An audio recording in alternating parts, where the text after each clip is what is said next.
You're listening to the Loving Your Own Soul podcast, and I'm your host, Britt.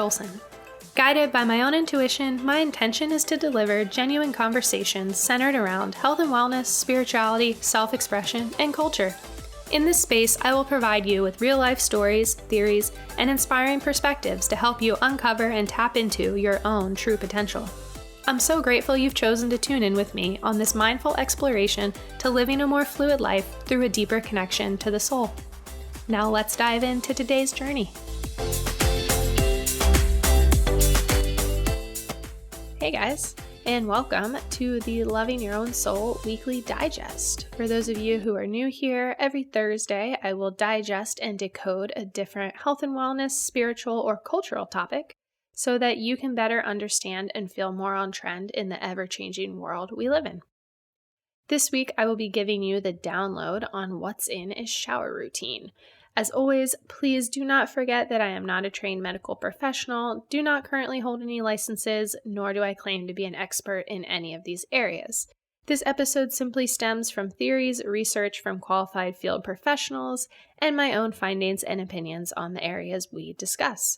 For any specific questions or topics you'd like to see on here, feel free to email me at lovingyourownsoul@gmail.com. All right, let's dive in, shall we?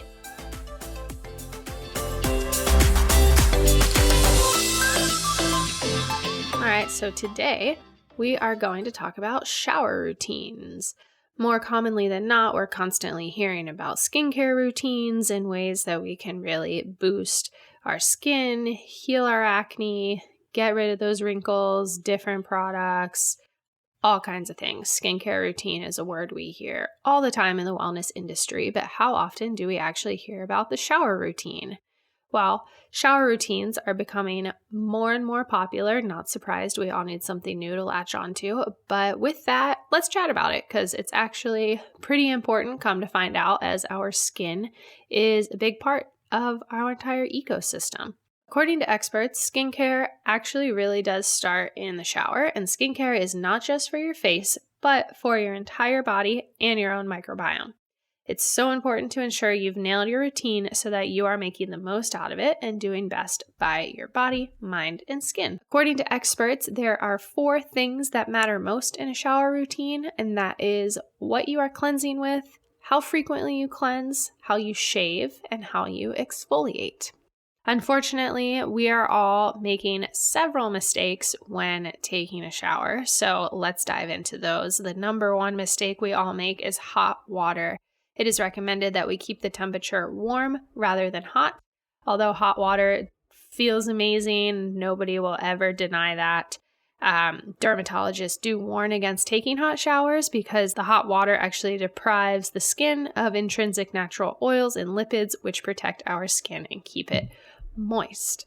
With that, when the hot water strips our skin of its natural oils, it can also cause the skin to get more naturally inflamed. So it's very important to make sure that we are opting for lukewarm water or warm water at best in order to actually cleanse our skin and not provoke it. What we use to cleanse our skin is equally as important. You should never come out of the shower feeling squeaky clean. You want a gentle cleanser that nourishes and hydrates the skin, because if not, you can actually set your skin up for dry, itchy skin if the skin barrier becomes compromised. When choosing a cleanser, it's very important to look for sulfate-free, pH neutral, and a non-soap cleanser. Again, you don't want to use those harsh soaps like you'd put on your dishes on your skin, because that squeaky clean is not something that we are supposed to feel on our skin. And to that point, we should also avoid scrubbing with harsh tools. Many dermatologists actually say that loofahs are in fact the worst thing because they strip off our entire protective barrier and leave the skin irritated.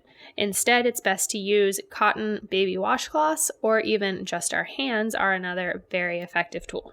And lastly, don't spend extra time in the shower. Your average shower should really range between 5 to 10 minutes, with 5 to 7 minutes being the sweet spot. So no need to take your time in there. Get in, do your job, and get out. 1 minute in the shower actually equals 2 gallons of water. So sustainably, we really don't want to be dropping more than 20 gallons of water with every shower. So now that we've learned some do's and don'ts, what is actually in the optimal shower routine? Well, first, it's very important that we start out by brushing our hair before we even get into the shower. By brushing our hair before jumping into the shower, we are able to properly remove the tangles, as a lot of women normally tend to have the urge to rake our hands through wet hair while showering, and as a result, we can typically end up with a good chunk of loose hair at our hands, as wet hair is more prone to damage and breakage. So the next time before you head into the shower, take a pause and make sure that you detangle your hair. With that, speaking of hair, the next step in your shower routine should be washing your hair up once you step into the shower. A lot of people, come to find out, actually reach for shampoo bottles immediately after hopping into the shower and add a blob right on top of our heads. However, the experts advise that we should all be rinsing our hair thoroughly under clear, warm water for at least a minute before shampooing. That way, it can loosen any residual dirt and oils that are in our hair. Following that, when it comes to shampooing, it's advised to not directly squirt the product on top of your head and start rubbing. Instead, we should all be applying a dollop into our hands and lathering it up to then apply evenly across our head through a back and forth motion. Then, obviously, rinse it out before adding conditioner. So, third step, condition your hair. Applying conditioner after using shampoo is pretty much just as important, as it has a lot of benefits. But contrary to popular belief, the actual time you leave conditioner on your hair really doesn't matter. Experts say that conditioner works almost immediately, so leaving it on longer won't make a difference unless it is a physical hair mask. Another common question that experts typically get asked is whether conditioner should be applied on hair tips alone, or can it be used for the scalp? While some dermatologists suggest that conditioner can benefit your scalp, many agree on using conditioner for tips alone, as it can give an oily look when used on the scalp. Step number 4, cleanse the body. This one here is probably one of the most important. Some dermatologists actually recommend that you don't need to cleanse every part, just the smelly parts, when you are showering daily. This is so you don't mess with your skin's microbiome too much. As we mentioned earlier, you really want to avoid the loofah, washcloths, shower poofs, or our hands are really the best thing for the body. You also want to make sure that what you're cleansing with does not get moldy in the shower. To that point, a gentle hydrating cleanser is best. Experts are actually divided in their opinions as to if bar soaps or body wash liquids should be used. Some say that soaps lead to irritation and drying up of our skin, robbing it of its natural essential oils, whereas there are others state that body washes have a lot of preservatives and chemicals which may cause allergic reactions. So, like most things, the magic is really figuring out what works best for your skin, as we are all unique and it is really our jobs to experiment and see what works for us as individuals. All in all, if you take anything from it, make sure you use cleansers that are sulfate-free and pH neutral. And regardless of what you choose, remember to wash your body properly, especially in the typically smelly or dirty areas, concentrating on underarms, skin folds, feet, and other regions. Exfoliating is another thing that is really good for your skin, as it removes dead cells and encourages new cell growth. However, it is equally as important to not go overboard because it can actually cause irritation. Most dermatologists recommend only exfoliating once or twice a week, while cautioning to not go too aggressive with body scrubs. Next step in the shower, if this is part of your routine, is shaving. Contrary to a lot of marketing and ads that we see in magazines, 1 to 2 blades is really optimal on your razor, as it minimizes the irritation. The more blades there are, the greater the irritation. A lot of dermatologists do say that you should use shaving cream. I personally do not, but I know that is very popular. And then something interesting as well is that dermatologists say it's actually best to shave with the grain of the hair instead of going against it, which kind of seems like the opposite of what you would do, but going with the grain of the hair actually minimizes irritation and razor bumps for those who are sensitive. Last step of the shower routine is wash the face. Some dermatologists say that if you aren't washing your hair, you can actually wash your face first thing as soon as you get in the shower. However, many others disagree, and they actually state that washing your face at the end of your shower is your best bet, and an even better bet is to actually get out of the shower and wash your face in the sink with gentle cleansers. Reason for actually needing to step out of the shower to wash your face is because products that you used for your hair or shaving or any gel, body wash, etc. can kind of linger on your face and cause irritation, raising the pH and drying of skin. So it's best to just go ahead, step out of the shower. With that as well, typically after a shower, the pores on our face are usually a lot more open, which allows the cleanser to penetrate deep into our skin and clear any acne-causing sebum. Once done though, you do want to be sure that you splash cold water on your face to close the pores, as open pores can allow new bacteria to enter. So, as dermatologists recommended, you can't go wrong with a shower routine for smooth, healthy skin. But let's not forget that once we get out of the shower, what we do is actually just as important as when we are in the shower, because we want to be sure that we're drying our bodies without losing moisture and actually not rubbing ourselves with a towel. It is recommended to only pat yourself dry, leaving the skin a little damp, while of course concentrating on drying specific areas like skin folds, underarms, toes, etc. Some dermatologists actually recommend using a bathrobe immediately following the shower, so that way you can avoid abrasive rubbing altogether.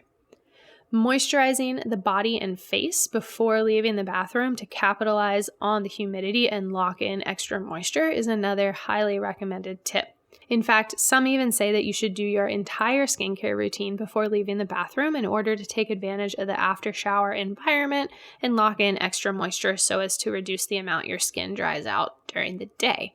To that point, how many times should we be moisturizing? The top dermatologists do recommend that we moisturize twice a day, especially in the winter months. It's actually interesting because when I was younger, I didn't moisturize enough because I was so scared of acne. But in fact, the lack of moisture actually irritated my skin barrier even more, causing the acne that I was trying to avoid. So there you have it for the optimal shower routine. Pretty simple, but definitely something that we want to be mindful of. And speaking of being mindful, showers are actually really good for our mental health. We should be treating them as our time for some additional zen in the day. Shut the bathroom door, enjoy your time alone while you're also properly cleaning your body. In fact, it's really a pretty mindful activity if you look at it in that regard, and you get time alone in a more or less distraction-free zone, which is pretty awesome. I actually have done shower meditations before, which have been really, really impactful to my overall mental health and well-being. What I did in my shower meditation is just simply close your eyes as you're rinsing off near the end of your shower and envision the water washing away all of your troubles. All that water pouring off of you, rinsing off of you, is equally washing away your fears, stressors, limiting beliefs, anxieties, bad experiences you've been holding on to, things you're worried about, etc. Just simply close your eyes, take a moment, and envision the water washing it all away from your head to your toes, right down the drain, as it does not serve you. Another mindful exercise as well that I've tried sporadically, but it is a bit of a tough one, is recommended by Wim Hof of the Wim Hof breathing method, is to try turning the shower on ice cold immediately following your final rinse and see how many seconds you can remain under the water while focusing on your breath. It's most commonly recommended to work your way up to 30 to 45 seconds. And this tactic is not only really good for your mental health, but as well for all of your joints, blood circulation, immune system. Really, it's like a full body wellness routine. So just remember as well that you don't want to spend too much extra time in the shower. So be easy if you are using any additional mindful exercises, or maybe just don't do them with every shower. But all in all, if you do anything in the shower, the key is to be gentle. Be gentle to your skin, body, and mind, and overall, enjoy it. And as always, I hope you all enjoyed your time today, and I'm so grateful you tuned in to this weekly digest. May the rest of your day be filled with endless inspiration.